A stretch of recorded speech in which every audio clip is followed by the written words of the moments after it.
Amin, amin.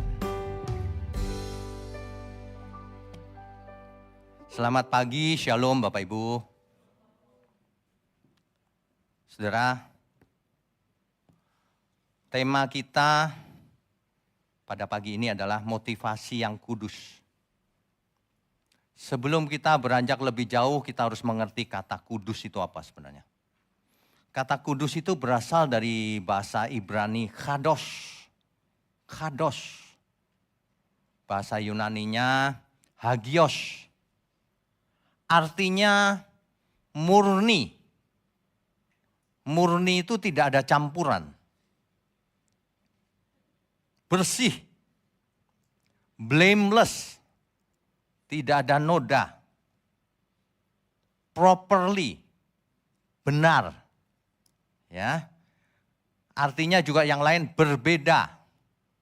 Kudus itu berbeda. Gak sama dengan dunia ini. Kemudian arti lain lagi dipisahkan. Dikuduskan, dipisahkan. Jangan gerombol di situ. Gerombol para pencemooh gitu. Ya, dipisahkan. Dimurnikan prosesnya pengudusan itu, dibersihkan. Dikhususkan. Kudus itu khusus. Tidak sembarangan. Ya, itu kudus artinya. Dikhususkan untuk Tuhan, dedicated kepada Tuhan. Arti lain lagi unik, kudus itu unik. Ini bicara soal kualitas, bukan soal penampilan. Ya, kalau penampilan nggak masalah apapun. Nah, itulah arti kudus ya saudara ya. Jadi kalau kita melayani Tuhan, karena Tuhan itu kudus, motivasi kita harus kudus. Sebab tidak bisa yang najis datang kepada yang kudus. Ya, tidak ada barang najis masuk kerajaan surga. Tidak ada. Makanya setiap kita kalau mau jadi pelayan Tuhan harus mengerti hal ini. Banyak orang tidak mengerti, jadi banyak motivasi ketika melayani Tuhan itu. Ada yang ingin tampil di depan, ingin ngetop, ada yang ingin dipuji oleh orang banyak, ada yang macam-macam motivasi seseorang untuk melayani. Ya, supaya dilihat suci, rohaniwan, bisa juga. Kan motivasi tiap orang beda. Ya. Makanya tidak semua orang sebenarnya bisa jadi pelayan Tuhan. Tidak semua orang. Karena jadi pelayan Tuhan itu tidak gampang. Ya. Jangankan pelayan Tuhan, jadi jemaat Tuhan sebenarnya tidak gampang. Kalau jemaat asal-asalan ya gampang. Kalau jemaat yang benar enggak gampang. Dia harus mendengarkan ajaran yang benar. Dia harus mendengarkan ajaran yang benar. Dan hatinya harus bersih, pikirannya bersih. Keinginannya bersih. Itu arti kudus, kados. Ya, hagios. Jadi kalau ada suatu makanan sehat, ada setitik racun saja, itu sudah mematikan. Makanya kekudusan itu harus 100%. Tidak bisa hanya sebagian kecil. Sebagian besar saja tidak bisa. Ada campuran jahatnya gitu nggak bisa. Ya, tidak semua orang bisa datang kepada Tuhan. Hanya orang yang suci hatinya. Hanya orang yang suci hatinya, suci motivasinya datang kepada Tuhan. Ya. Makanya saya sering kalau lagi impartasi begini, kan ini sudah impartasi keberapa ya? 12 atau 13? 13 ya. Nah, itu kalau orang serius sudah cukup sebenarnya. Karena sudah kita sampaikan dalam berbagai sudut kan, sudut pandang. Supaya kita semua mengerti dengan lengkap. Ya. Banyak orang tidak takut sama Tuhan. Tuhan buat main-main. Padahal kalau kita ngadap Tuhan, kita gentar, saudara. Semua jadi tidak berarti lagi. Kita benar-benar menundukkan diri pada Tuhan. Disuruh apapun, siap Tuhan. Mestinya begitu pelayan Tuhan itu. Sering saya sudah katakan ya, pengorbanan persembahan kita itu seluruh hidup kita. Bukan cuma uang. Bukan cuma uang, saudara. Bagaimana kalau uang aja pelit, apalagi persembahan hidup? Gak mungkin. Nah, segenap hidup itu termasuk pikiran kita persembahkan untuk Tuhan. Jangan mikir dengan pikiran sendiri. Perasaan kita tundukkan pada Tuhan. Perasaan sendiri lupakan aja. Yang penting perasaan Tuhan berkenan gak? Tuhan senang gak? Gitu. Yang ketiga, keinginan kita lupakan aja. Kita ganti dengan keinginan Tuhan. Tuhan maunya apa? Kalau pelayan Tuhan itu begitu harusnya. Makanya di dalam impartasi yang lalu ada istilah doulos, ada istilah pelayan sejati, dan lain-lain. Ya. Nah ini impartasi ke-13 harusnya sudah mulai mengerti. Tapi jangan cuma mengerti, saudara. Karena melayani Tuhan itu harus dari hati, bukan pakai logika saja. Kalau pakai logika, ujungnya untung rugi. Untungnya apa ya aku melayani? Nah itu, untungnya apa ya? Nah itu kalau orang melayani tidak, motivasinya tidak kudus. Kalau kudus itu udah gak memikirkan kepentingan diri sendiri. Enggak. Jadi kalau kita murni ya saudara, kita gak bakalan bisa sombong. Gak bisa. Kalau orang sombong artinya itu bukan pelayan Tuhan. Itu artinya nggak murni motivasinya. Makanya untuk rendah hati itu nggak gampang juga sih. Karena ada yang namanya ego kan. Nah ketika saudara jadi pelayan Tuhan, saudara lupakan semuanya, harus dimatikan. Yang penting kepentingan Tuhan, itu yang penting. Masalahnya adalah manusia itu sulit suruh berubah. Ibarat ada makanan, kalau setiap hari kita makan lemak yang gak sehat, lama-lama hidup kita, badan kita gak sehat. Kalau setiap hari makanan yang sehat, hidup kita jadi sehat. Tubuh kita maksudnya, iya kan? Bayangkan ada 2 meja hidangan. Yang mana yang kita pilih? Yang sehat atau tidak sehat? Itu pilihan bukan? Nah, setiap orang karakter hari ini disebabkan oleh masa lalunya. Ia makan di meja yang mana? Makanan jiwa. Di meja duniawi, makanan jiwanya itu ego. Licik, curang, tidak jujur. Apalagi kedagingan, hawa nafsunya itu besar. Haus harta, haus kekuasaan, iri hati. Itu hidangan yang meja duniawi. Kalau orang sering makan di situ, lama-lama seluruh jiwanya jadi begitu. Nah itu penjelasannya kenapa orang karakternya kok begini orang ini ya. Dia sering di meja itu makannya. Yang diberi makan paling banyak seperti itulah manusia itu. Kalau ia sering duduk di meja Tuhan, buah roh, kasih adanya, mengalah, sabar, ya.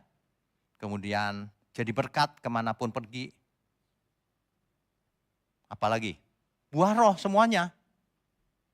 Adil, jujur, tidak punya motivasi tersembunyi. Ya, itu ciri-ciri meja kebenaran, mejanya Tuhan. Jadi kalau kita lihat seseorang gitu ya, dia sering makan di warung mana nih? Jiwanya itu loh. Meskipun sering ke gereja, meskipun pembicara misalnya. Kelihatan saya sering makan di warung mana, kelihatan cara ngomongnya. Ngomong sih di mimbar bisa. Kelihatan waktu turun. Nggak bisa orang berpura-pura itu nggak bisa. Nggak mungkin orang berpura-pura terus-terusan, nggak mungkin. Pasti ketahuan. Makanya melayani Tuhan itu tidak bisa dirumuskan. Ditulis lalu dilakukan. Nggak bisa, harus dari jiwa yang kudus. Harus dari motivasi yang kudus, yang bersih melayaninya. Aku cuma mau melayani kepentingan Tuhan, gitu aja. Ya, itu kalau enggak, saudara enggak bisa jadi pelayan Tuhan. Kalau saudara masih berpikir keuntungan diri sendiri, percuma di gereja.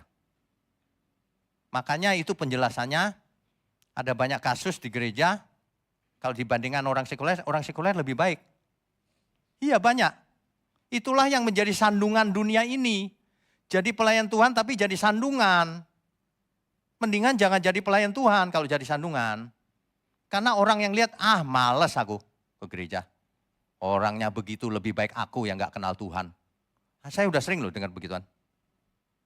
Orang gak mau percaya Tuhan Yesus, kenapa? Lah itu modelnya kayak gitu orang. Pelayan Tuhan kok begitu ngakunya pelayan Tuhan. Jadi orang tersandung, saudara. Kita jadi pelayan Tuhan kalau menjadi batu sandungan bagi orang lain. Waduh, binasa loh pasti. Pasti binasa. Kenapa? Saudara ingat gak janji Tuhan kepada Abraham? Abraham, aku akan berbuat baik kepada orang yang berbuat baik sama kamu. Aku akan memberkati orang yang memberkati kamu. Kenapa? Karena Abraham membawa misi keselamatan bagi seluruh dunia ini. Ya. Tapi Abraham, kalau ada yang menganggap enteng kamu, kukutuki dia. Itu teks aslinya begitu. Kalau dalam terjemahan bahasa Indonesia, kalau ada orang mengutuki kamu, kukutuki dia. Enggak, teks aslinya, kalau anggap enteng saja kamu, kukutuki dia. Itu kurang ajarnya sama Tuhan. Bukan Abraham, sama Tuhan. Karena proyek keselamatan. Ya. Jadi kalau GMM menjadi proyek keselamatannya Tuhan, ya saudara dukung. Artinya saudara ada di mejanya Tuhan. Saudara ada di pihak Tuhan. Tapi kalau GMM mengajarkan ketidakbenaran, saudara tinggalkan. Untuk apa? Iya kan? Tapi kalau benar, ayo kita bersama-sama gandengan tangan sampai selamanya masuk surga. Amin semua? Mestinya sih gitu sih. Ya, jadi kalau ada kejadian macam-macam, saudara mesti dewasa. Jadi pelayan Tuhan harus dewasa. Jangan berharap dunia ini nyaman-nyaman saja. Dunia ini kita akan melihat banyak goncangan. Tuhan Yesus sendiri yang bicara, musuhmu seisi rumahmu. Artinya apa? Bukan kita disuruh musuhan, bukan. Artinya kita dimusuhi oleh seisi rumah kalau tidak seiman. Kalau tidak sependapat, pasti dimusuhi. Itu artinya kita ada di dunia ini pasti dimusuhi banyak orang. Orang yang menyampaikan kebenaran itu sasaran empuk bagi roh-roh jahat si iblis. Sebab lawan kita bukan melawan darah dan daging, tapi melawan penguasa-penguasa di udara, roh-roh jahat. Masalahnya roh-roh jahat itu mencelok ke manusia. Masuk ke manusia. Itu masalahnya. Ya, kita mau selamatkan banyak jiwa. Orang kerasukan ya kita usir roh jahatnya. Tapi yang nggak bisa diusir orang jahatnya. Orang jahat kerasukan kita usir roh jahatnya. Keluar roh jahatnya. Orang jahatnya masih jahat. Orang jahatnya harus bertobat gitu loh. Nah jadi pelayan Tuhan, visi misinya yang pertama itu melakukan kehendak Tuhan. Apa sih proyeknya Tuhan itu? Keselamatan. Bagaimana kita bisa menyelamatkan banyak jiwa dengan mengorbankan perasaan dan sebagainya. Harta dan sebagainya. Itu semua. Ya. Tapi saudara jangan konyol. Rumah dijualin semua, dikasih gereja. Itu konyol namanya. Kalau kita mau selamanya melayani Tuhan, harus terprotek semuanya. Seperti Yusuf itu loh. Nanti akan ada masa kelaparan. Nabung 7 tahun. Pas masa kelaparan dipakai untuk itu. Mengerti ya maksudnya ya? Bukan nabung pakai sendiri untuk buffer. Kalau terjadi emergency, keluar semuanya. Kan begitu. Hidup ini cuma satu kali. Yuk kita persembahkan untuk Tuhan semuanya. Kalau di rumah sendiri aja susah jadi berkat. Ini suami istri ya. Kalau memang sudah nggak bisa cocok dalam hal datang kepada Tuhan, ya udah salah satu datang aja. Suami atau istri nggak mau diajak ya nanti aja. Yang penting kita datang dulu. Kenapa? Karena ada satu orang yang diberkati di rumah yang membawa berkat bagi seisi rumahnya.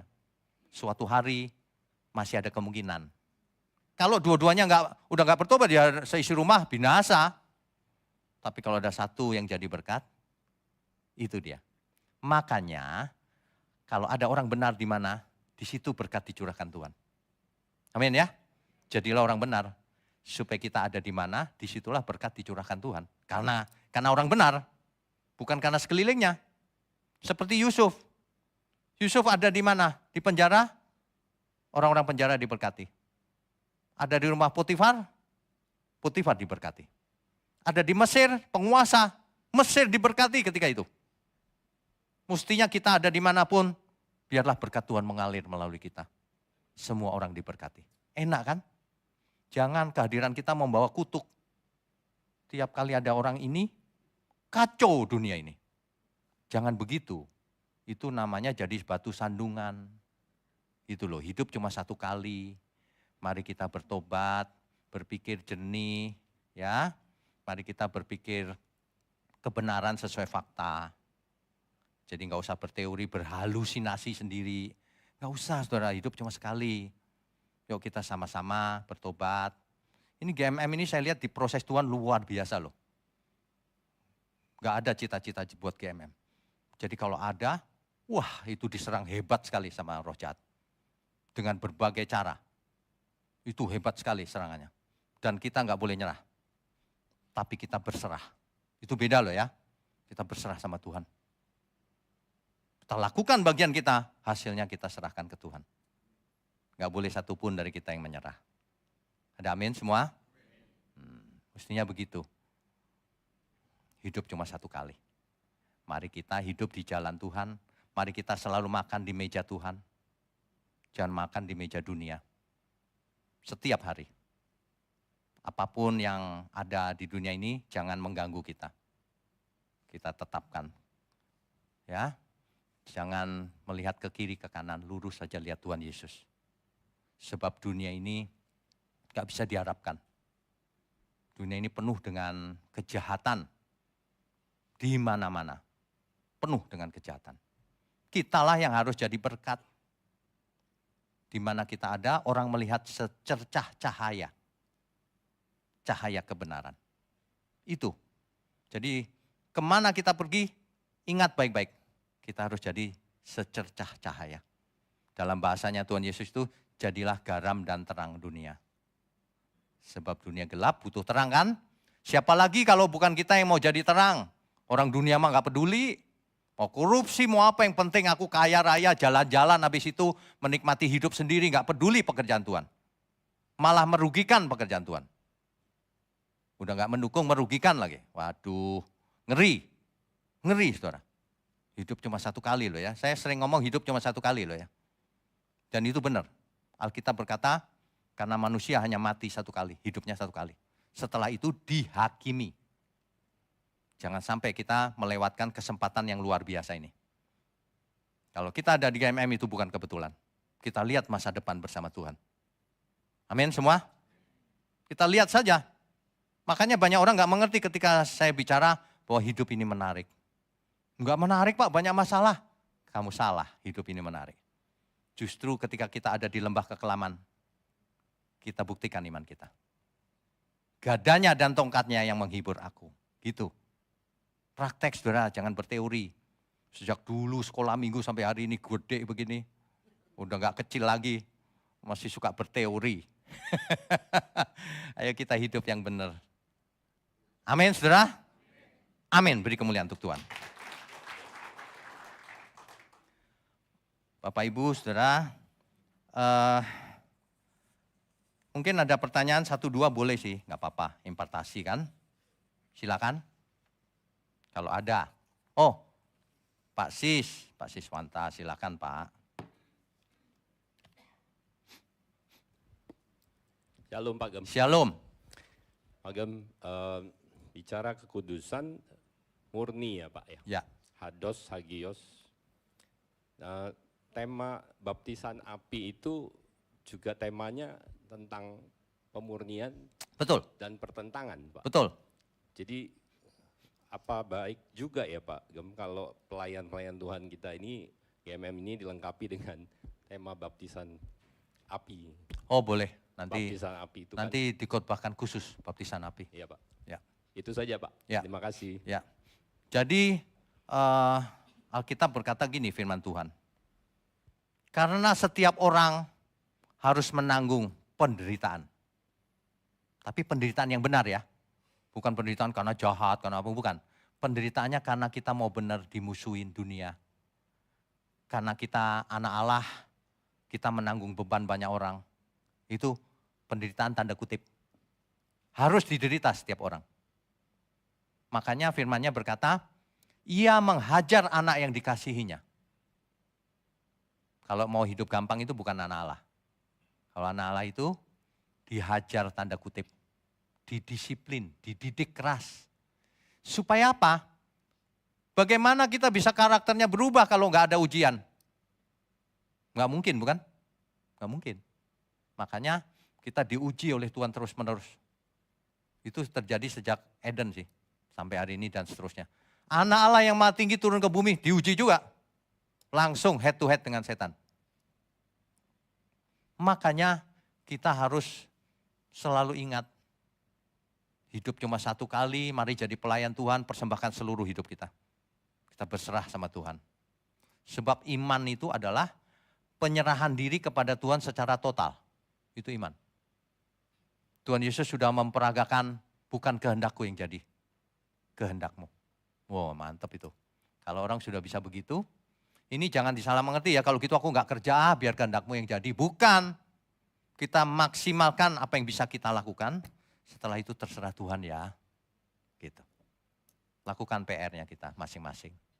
Ya, setiap hari bersih-bersih, pikiran, perasaan, keinginan dibersihkan, supaya tidak ada motif lain ketika melayani.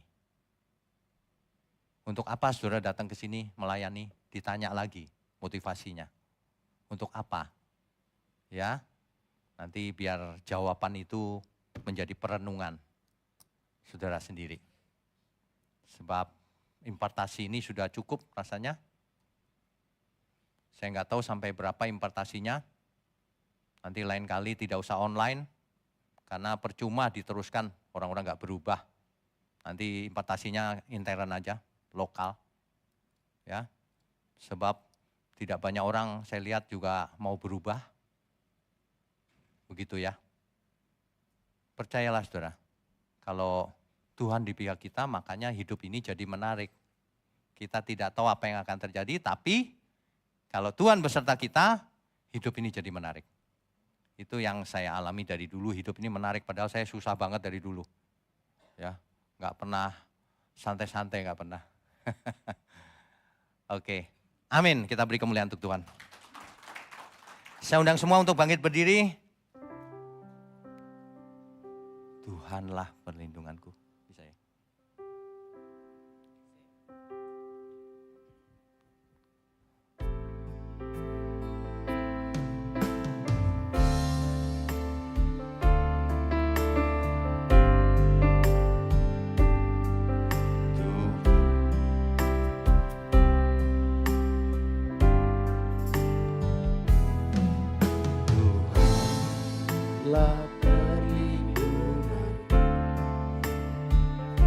Bukan yang itu, yang lagu saya.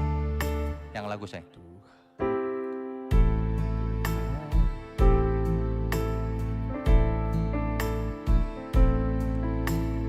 Tuhanlah perlindungan, Tuhanlah gunung batuku, Tuhan kekasih jiwaku, sangat ku cinta, sangat ku damba. Tuhanlah perlindunganku. Tuhanlah perlindunganku,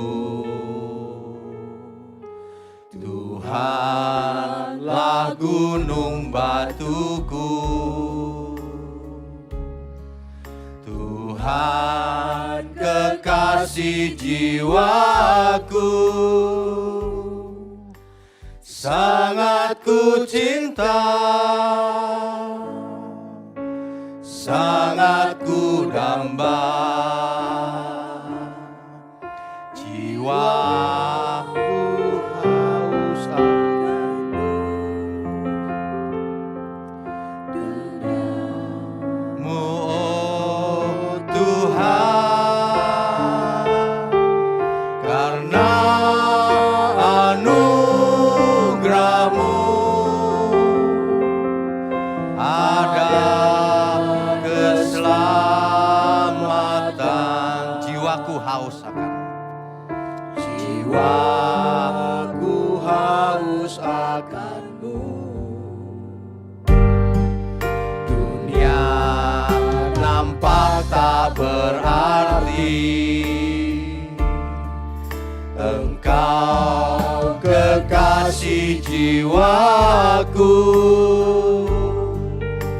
Sangat ku cinta, sangat ku damba. Jiwaku haus akan-Mu, jiwaku haus akan-Mu. Dunia nampak tak berarti, Engkau kekasih jiwaku. Sangat ku cinta, sangat ku damba. Hidupku tertuju padamu, oh Tuhan, karena anugerah-Mu ada keselamatan. Hidupku tertuju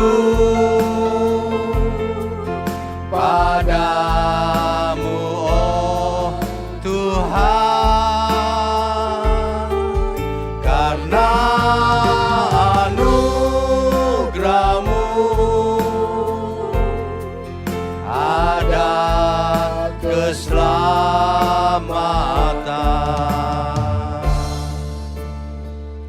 Bapa di surga, ajari kami untuk berserah kepadamu, sebab Engkaulah perlindungan kami, gunung batu kami.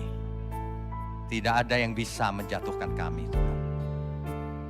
Kuasa-Mu nyata turun atas gereja-Mu ini, Tuhan. Gereja mula-mula. Kau pakai seluruh pelayan Tuhan yang dengan tulus melayani Tuhan untuk memenangkan dunia ini. Terima kasih Engkau pakai hamba-Mu ini, Tuhan, sebagai alat di tangan Tuhan. Jika ada yang jahat, biarlah Tuhan sendiri yang turun tangan. Terima kasih, hanya di dalam nama Tuhan Yesus kami berdoa dan mengucap syukur. Haleluya, amin. Amin. Silakan duduk.